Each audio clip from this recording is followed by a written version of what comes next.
కృష్ణుడికి కుచేలుడి మీద అంత వాత్సల్యం ఉండడానికి కారణం ఏమిటి? లేదా వాత్సల్యం అన్న మాట వాడడం కూడా సరిపోదు, అంత భక్తి ఉండడానికి కారణం ఏమిటి?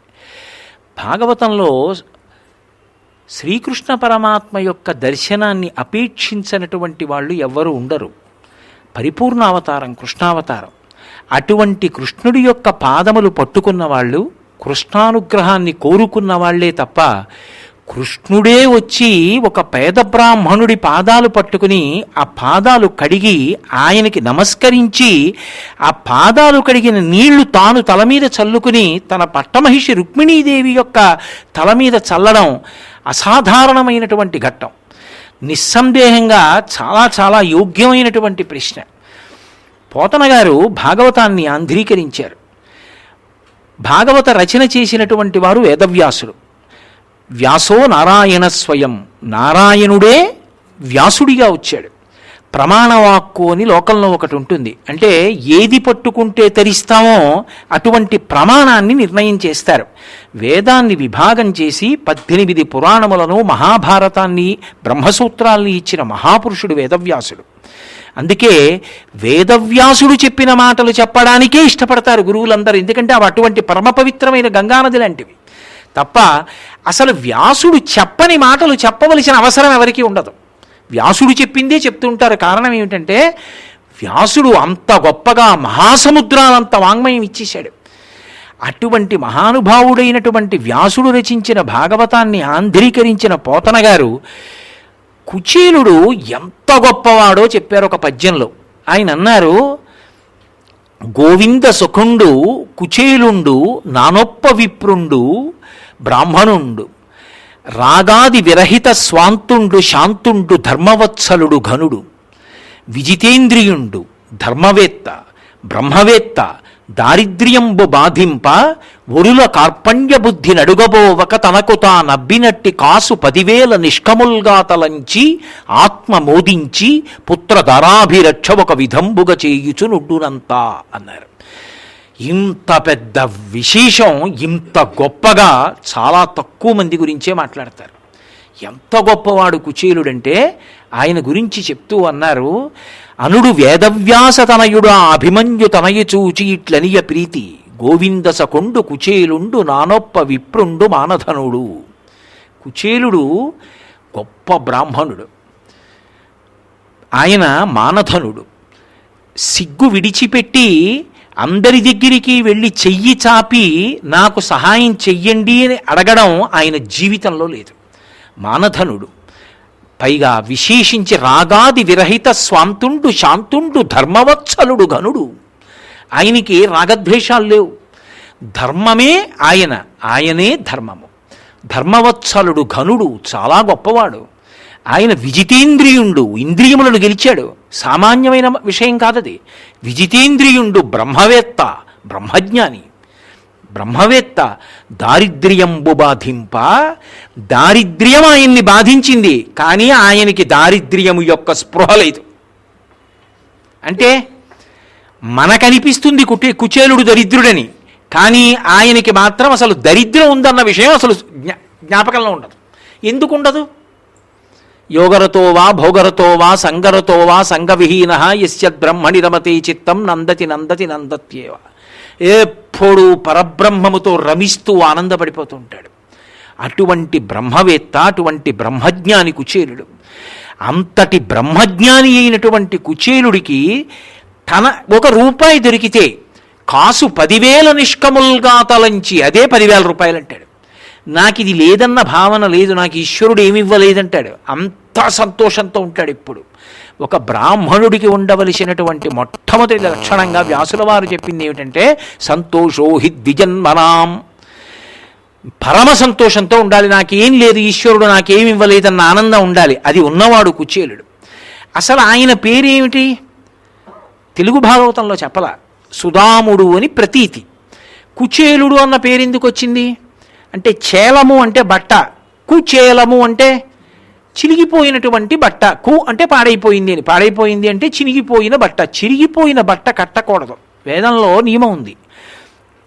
కాలిన బట్ట కానీ చిరిగిపోయిన బట్ట కానీ కట్టుకుని ఉండకూడదు. అలక్ష్మి.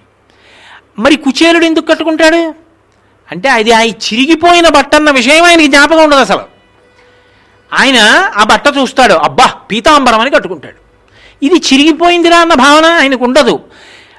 బ్రహ్మవేత్తలను అర్థం చేసుకోవడం అంత తేలిక కాదండి. రమణ మహర్షి గోచి అంతా కన్నాలు పడిపోయింది. అప్పుడప్పుడు ఆ గోచి తడిపి ఆరేసేవారు. తువ్వాలు అలాగే ఉండేది అయింది, అన్నీ కన్నాలే. ఓసారి కొంతమంది ఐశ్వర్యవంతులు ఆయన అంతేవాసులు చూసి అన్నారు, అయ్యో అయ్యో అయ్యో అయ్యో అయ్యో ఇన్ని కన్నాలా, అందులో దారపోగుల కన్నా కన్నాలే ఉన్నాయి, చెప్తే 2 తువ్వాళ్ళు తేవండి అన్నారు. ఆయన అన్నారు, కన్నాలా, ఇంద్రుడు నా గోచి సహస్రాక్షుడు, ఎన్ని కన్నాలో చూడండి అన్నారు. తృప్తున్నవాడికి దరిద్రం ఏమిటి? ఆయన గోచి చిరిగిపోయింది ఒకసారి. చిరిగిపోతే ఆయన గురి ప్రదక్షిణం చేస్తూ ఆయనకేమీ శరీరభ్రాంతి లేదు. చుట్టూ ఉన్నవాళ్ళు అనేవారు, భగవన్ మీకు శరీర స్పృహ లేదు కానీ లోకం ఉందిగా, ఓ గోచి పెట్టుకోండి అన్నారు. అంటే పెట్టుకునేవారు ఆయన. అది చిరిగిపోతే నా గోచి చిరిగిపోయిందో తువ్వాలు పట్టండి అనలేదు ఆయన.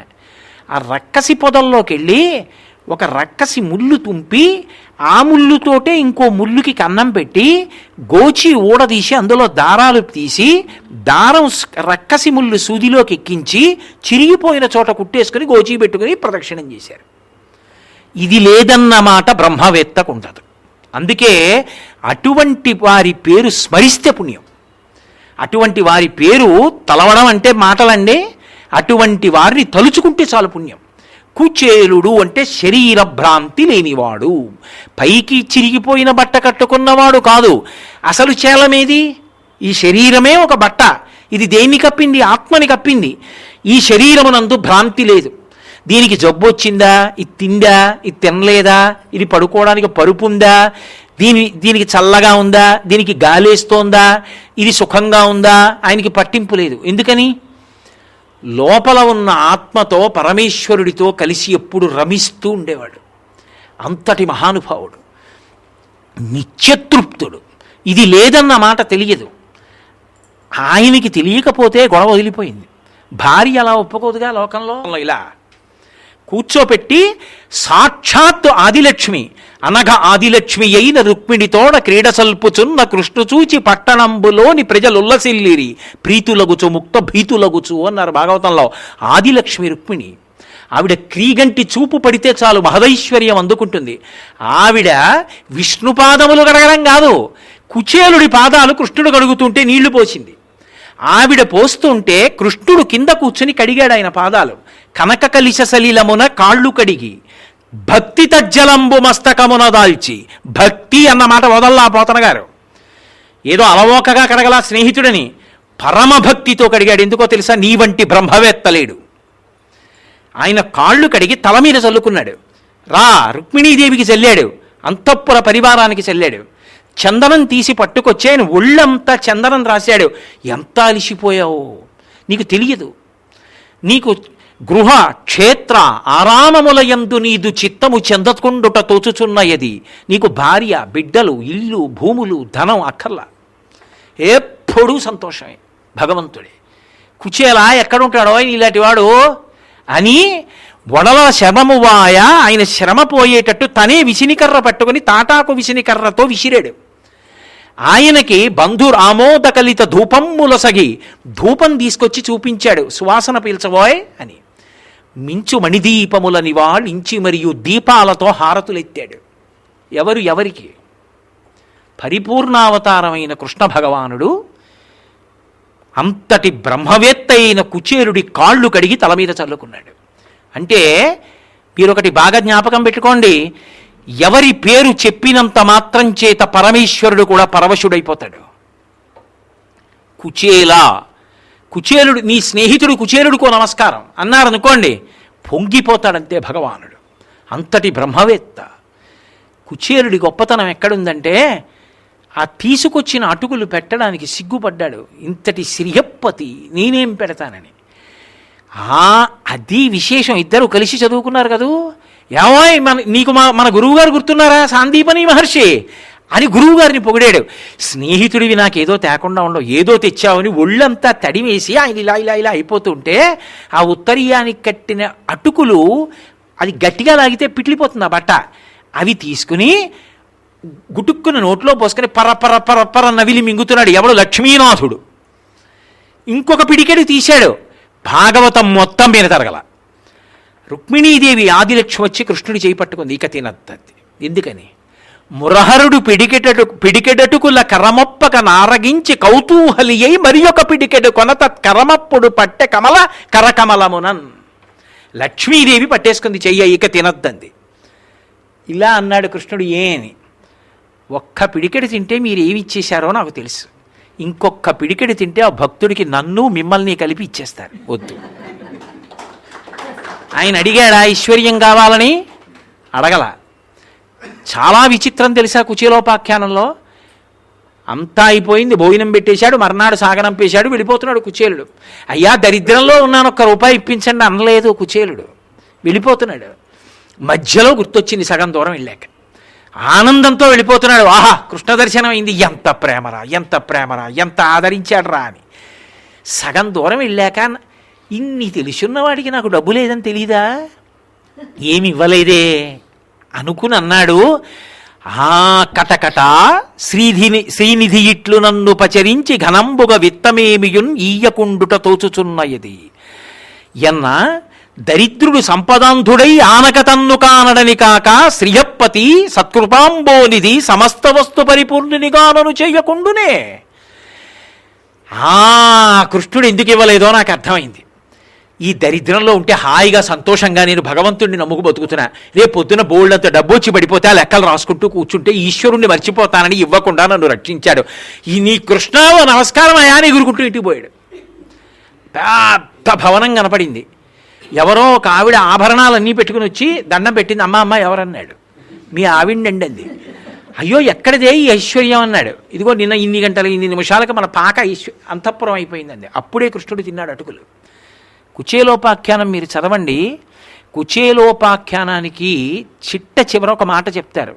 అన్ని అంతఃపురాలలో ఉండి కుచేలుడికి ఐశ్వర్య భ్రాంతి లేదు. నాకు ఇది ఉందని ఆయనకి తెలియదు. ఎప్పుడూ బ్రహ్మముతో రమించి బ్రహ్మమునందో ఐక్యమైపోయాడు. కుచేలోపాఖ్యానానికి ఒక్కదానికే ఫలశ్రుతి కూడా చెప్పారు. గజేంద్రమోక్షణం వాటికి చెప్పినట్టు కుచేలోపాఖ్యానానికి ఫలశ్రుతి ఉంది.